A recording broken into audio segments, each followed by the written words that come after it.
Hello， 大家好，我是阿曼达。今天来做一个本该在年夜饭出现，但是因为它个性不够突出，所以被刷下来。那到了春天，觉得它依然很好吃，不该就此被埋没的蛋饺。和包子、饺子、馅饼一样，蛋饺也是一种有馅的食物。鉴于包子、饺子和馅饼其实我都做过的，所以蛋饺对你们来说应该非常简单了。所以今天我会争取在1分钟之内教会大家。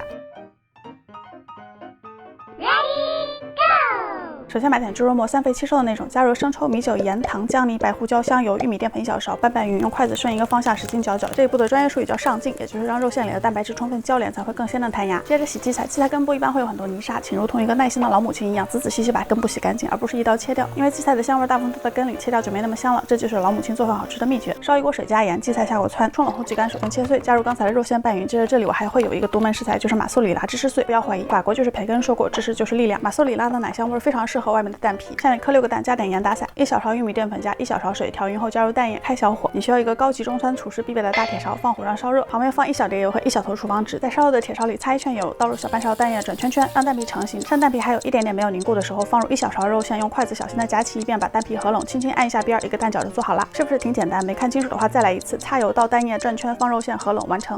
看我这么快就讲完了，就跟你们说很简单吗？此处可以鼓掌了，谢谢。看到这，想必你们已经发现了，蛋饺的技术难点就在于煎蛋皮的火候，火太大少太热，蛋液一下去就会膨胀，来不及包馅儿，蛋皮太厚折过来会容易破。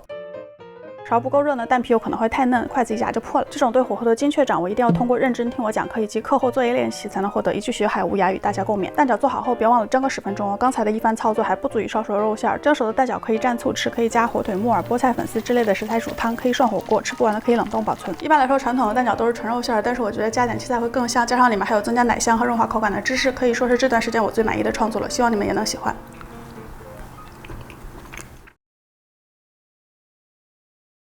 YouTube 的观众你们好，还想看我做什么菜，可以在评论区留言哦。喜欢我的节目或者喜欢我本人，不要忘记订阅我的频道，每周3都会有更新的。下周再见了，拜拜。